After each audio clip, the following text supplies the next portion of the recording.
We all know that the price of cruising is going up and there is sky high demand. But even in the midst of this, there is a cruise line that will be shutting down in 2025. Most of us like really sunny days, and a lot of us can't stand the rain. But have you ever thought about the wind and what it does to a cruise ship? Well, the wind nearly ruined some passengers' cruise vacation. We have two cruise news stories today. Let's swan dive right into it.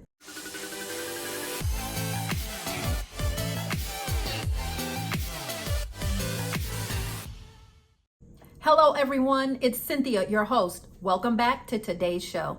Our first cruise news story takes us over to Royal Caribbean and the Quantum of the Seas. This took place out in Seattle in Elliott Bay. As Royal Caribbean's Quantum of the Seas was arriving there in Puget Sound in the Seattle Bay to make its arrival, strong winds stranded the ship. And although the Quantum of the Seas is a very large, massive cruise ship, it had to wait for tugboats to help it bring it into the port. Before the tugboats could actually bring the Quantum of the Seas in, they had to move other vessels out of the way. At this time when Quantum of the Seas was arriving, winds were estimated to be around 40 miles per hour. Now, as most of us cruisers know, when the cruise lines come in to debark, it's very early in the morning, usually. The cruise ship arrived around 7:30 in the morning and unfortunately was not able to finally pull into that dock until 1:30 in the afternoon. This, of course, made travel plans very hairy for many people. A lot of people had flights that they were, getting ready to miss, or family or friends or driving connections that they had set up for hours earlier and they were sitting there waiting. There were a couple of people interviewed who said the word was frustrating to sit for 4 to 5 hours. You can actually see the ship there, but the ship could not actually pull in and debark and let off their loved ones. It's very interesting to note that these massive and beautifully done cruise ships, how they can be hindered by the wind. It's just another something to kind of realize, to think about when you're doing your cruise journeys. Have any of you ever experienced your cruise ship being delayed because of high winds? I would love to know if that has ever been your experience. And if so, please tell us how it went in the comments below. Well, I've saved the biggest story for the last. But before we get there, I would like to invite you to subscribe to the channel. Right Recipe for Travel is boldly going forward, seeking 10,000 subscribers. Yes, I said 10,000 before July 17th.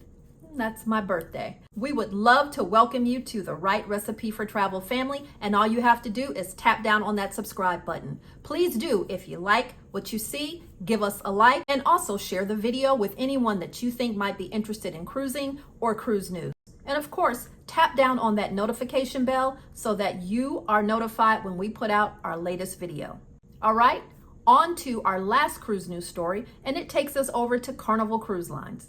Many of us, no matter how you feel about them, know Carnival Cruise Lines. But there's another cruise line that you might not know, P&O Cruise Lines, as well. I recently did a story on P&O Cruise Lines because they are about to start a very controversial thing, and I just wondered, would other cruise lines catch a hold? If you haven't seen that video, I'll link it right down in the description below.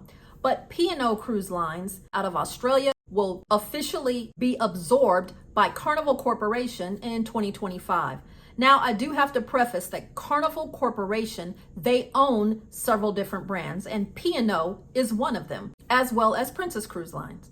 Josh Weinstein, who is the Carnival Corporation CEO, gave a statement saying that even though there has been increasing demand for cruise lines, it's up at an all-time high, they are leveraging their scale in even more meaningful ways by absorbing an entire brand into the world's most popular cruise line. Carnival Cruise Lines will make up around 35% of the company's worldwide capacity after this transition is finished up, which is 6% more than in 2019. P&O's Pacific Encounter and the Pacific Adventure will sail for Carnival after they go through a Carnival update and refurbishment.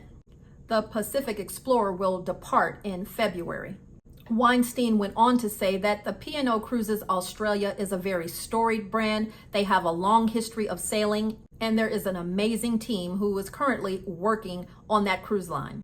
But because of the reality of the South Pacific's small population and the higher operating and regulatory costs, they're going to adjust their approach and give the efficiencies needed to continue delivering their incredible cruise experience year-round to guests in other regions. The good news is that a lot of the workers from P&O Australia, well, they will be re-employed in the Carnival Corporation brand.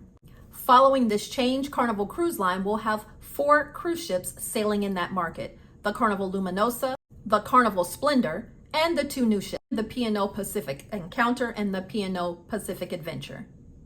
Quite an interesting turn here. Have any of you ever sailed P&O? I would love to know if you have and your experience. Please let us know in the comments below.